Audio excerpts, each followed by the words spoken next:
뭐 저학년이라고 한다고 하면 좀 일찌감치 이런 아이들을 빨리 만나서 시작하는 것이 맞을 것 같습니다. 그 이유는 지금부터 고민을 하고 또 방법들을 같이 찾아보고 도전해보고 이런 시간들이 생겨야지만 학생들이 지금의 관심에서 자기들이 뭘 원하고 어떤 걸 좋아하고 어떻게 해야 되는지를 찾아보는 시간으로 가질 수 있기 때문입니다. 아이들은 지금 학교를 다니면서 그리고 또 여러 가지 활동들을 하긴 하지만 어디까지나 아이들이 좋아하는 취미 중심으로 하는 경우들이 많기 때문입니다. 학생들이 지금 하고 있는 활동들이 예를 들어서 어떤 이유도 없이 그냥 단순하게 취미나 관심으로 뭔가 시작됐던 활동들이라고 한다고 하면 고학년에 올라가서 자기들이 진행해왔던 활동들이나 관심 있는 부분들이 아카데믹한 부분들과 연결해서 자기만의 어떤 특정 스토리를 만들어내는 것에 있어서 부족함이 있을 수 있습니다.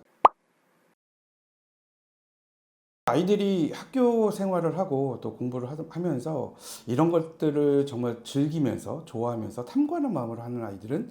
지극히 소수일 것입니다. 그러다 보니까 학생들에게는 숙제와 시험 모든 것들이 어떻게 보면 하나의 태스크로 생각을 할 수밖에 없습니다. 그 이유는 학생들이 빨리 끝나고 쉬고 그리고 자기가 원하는 것들, 재미있고 즐기는 것들만 하고 싶어하는 그런 습성이 있기 때문이지 않을까 싶은데요. 그렇기 때문에 저희 블루키는 아이들이 하고 있는 관심과 그리고 취미 영역에서 학생들에게 생각하는 힘을 길러주는 것에 포인트를 두고 컨설팅을 진행을 하고 있습니다. 그러다 보니까 자기가 좋아하는 게임이라든지 아니면 자기가 좋아하는 활동 아니면 자기가 좋아하는 스포츠 같은 영역에서도 단순하게 그걸 즐기는 수준이 아니라 이걸 자기에게 의미 있는 어떤 그 결과물들 아니면 생각들 이런 것들을 뽑아낼 수 있도록 하는 것에 저희가 좀 초점을 맞춰서 진행을 하고 있기 때문에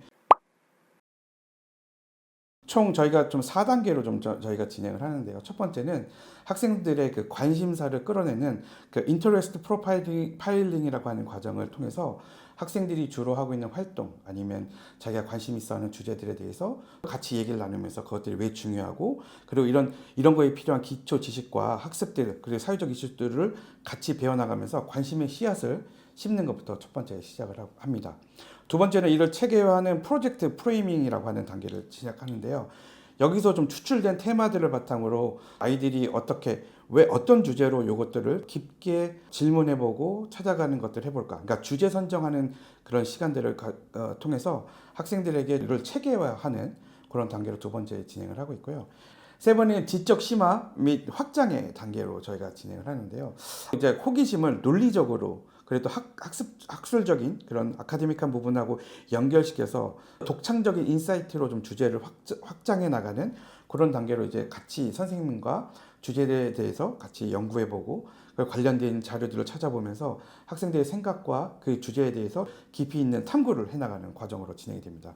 마지막 네 번째는 이렇게 정리되어 있는 것들을 가지고 전략적으로 아키텍팅하는 그런 과정으로 넘어가는데요. 그렇게 도출된 결과물을 통해서 뭐 대회라든지 아니면 커뮤니티 활동이라든지 그렇게 자신만의 포트폴리오를 구축하는 단계로 저희가 진행을 합니다. 그래서 아무것도 없는 기초가 없는 학생들 같은 경우에도 생활적인 호기심에서 출발을 했다라고 하면 그 다음에는 그 내용을 더 발전시키고 해서 깊이 있는 분석의 깊이가 좀 달라지게 되는 학술적인 주제로 저희가 진화시키면서 발전시켜서 아이들의 결과물을 만들어내는 과정으로 학생들을 지도하고 있습니다.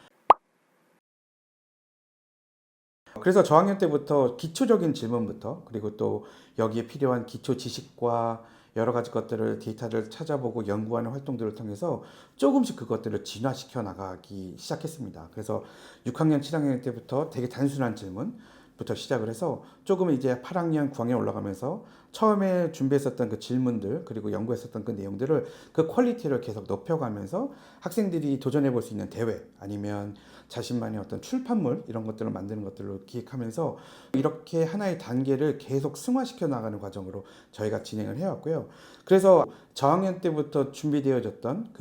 이 프로젝트를 통해서 학생이 질문해야 되는 것들 그리고 얻어내야 되는 결과물들을 계속 발전 그리고 중간에 그게 틀리더라도 바뀌더라도 이런 방식들을 계속 저희가 활용함으로써 학생들이 고등학교 시즌에 가서 그 시기에 가서 자기만의 결과물들을 만들어낼 수 있도록 계속 발전시켜 오고 있습니다.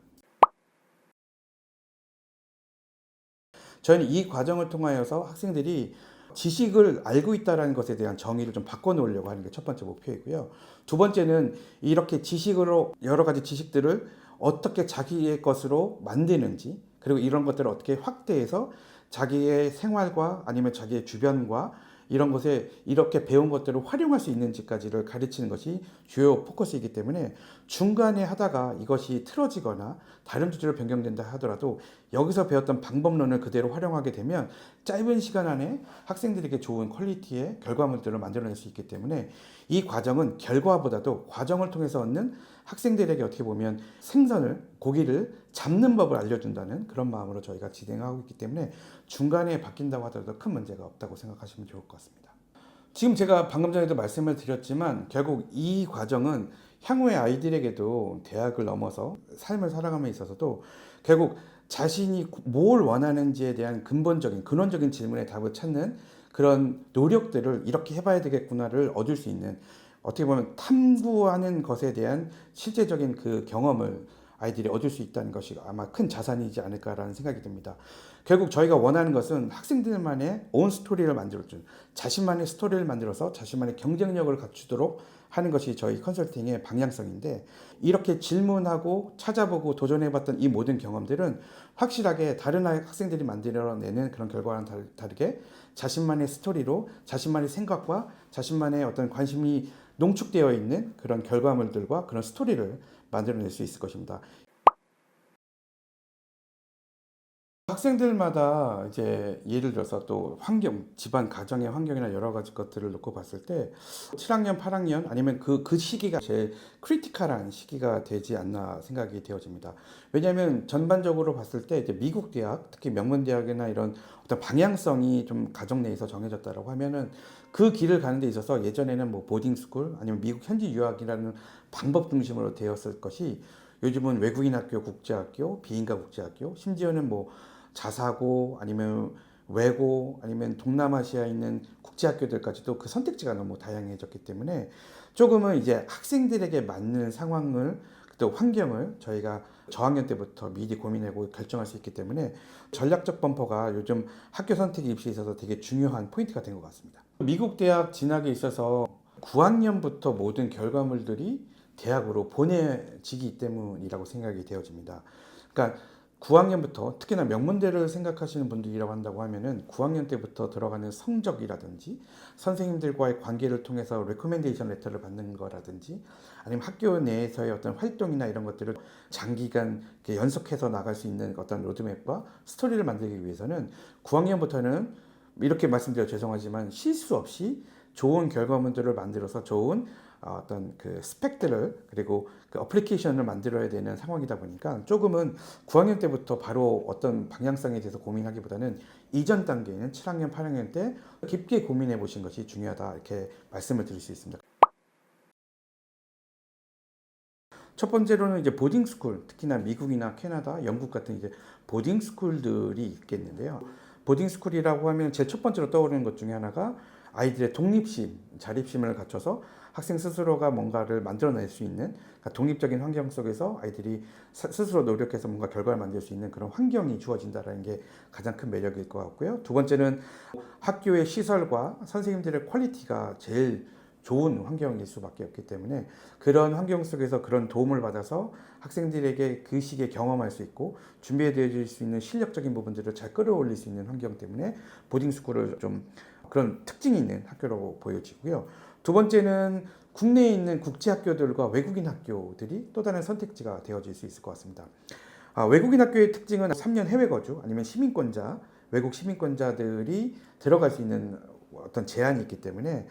모든 학생들에게 열려져 있는 기회는 아닐 수 있습니다. 그러나 커리큘럼적인 거나 시스템적인 걸 봤을 때 국제학교와 외국인 학교는 미국 보딩스쿨이나 미국 현지에서 공부하는 것만큼의 퀄리티를 국내에서 받아보실 수 있는 장점이 있고 자녀들을 안정적으로 품 안에서 고등학교 졸업 때까지는 지도하고 양육하면서 보낼 수 있다는 장점이 있는 그런 시스템일 것 같고요. 또 세 번째는 요즘 비인가 국제학교들이 많이 늘어나고 있는데요. 비인가 국제학교 같은 경우가 이제 국제학교를 선택할 수 없는 선택도 고민하지만 지금 예를 들어서 집안에서 가장 가까운 학교, 그러니까 가까운 거리에 있는 근교에 있는 그런 곳에서 아이들을 지도하고 교육시키는 것에 목적을 두시는, 그리고 아니면 규모 자체가 크지 않고 우리 아이에게 집중할 수 있고 학생들이 여러 가지 환경적인 부분에서 안정적으로 공부할 수 있는 것을 선택하시길 원하시는 분들한테 찾을 수 있는 좋은 선택지가 이제 비인가 국제학교가 들어갈 수 있겠고요. 그 다음에는 뭐 동남아시아나 뭐 아니면 뭐 외국에 있는 국제학교들이 또 선택지가 되어질 수 있고, 그리고 또 하나는 자사고, 그리고 특목고, 외국어 고등학교 같이 언어와 아니면 과학과 이런 것들이 특화되어 있는 학교들 중에서도 이제 선택지가 되어질 수가 있을 것 같습니다. 그렇다고 하면 적어도 우리 아이가 미국 대학이나 어떤 그런 방향성을 갖고 지금부터 공부를 좀 시켜봐야겠다고 생각되신다고 하면은 학교를 결정하기 전에 적어도 영어 책을 많이, 특히 문학책 같은 것들 읽고 얘기를 나눌 수 있을 정도의 실력이 되는지를, 그리고 아카데믹하게 글을 써낼 수 있는, 자기의 생각을 글로서 표현할 수 있는지를 확인해보는 시간을 반드시 가져야 될 것 같고요. 특히나 보딩스쿨 같은 경우는 제가 생각했을 때는 썸머스쿨 같은 것들을 한번 도전해 보시고 결정하시는 게 좋지 않을까라는 생각이 듭니다. 왜냐하면 그렇게 부모님을 떠나서 저학년 때, 어린 나이 때부터 부모님을 떠나서 새로운 환경에서 모르는 친구들과 선생님들과 적응하면서 그 안에서 자기가 또 원하는 여러 가지 것들을 좀 더 도전해 볼 수 있는 아이로 키우시기 위해서는 그런 환경 속에서 이 아이가 정말 행복하고 자신이 원하는 것들을 저렇게 찾아나가면서 생활할 수 있는지를 경험해 보는 시간이 반드시 필요하실 것 같습니다.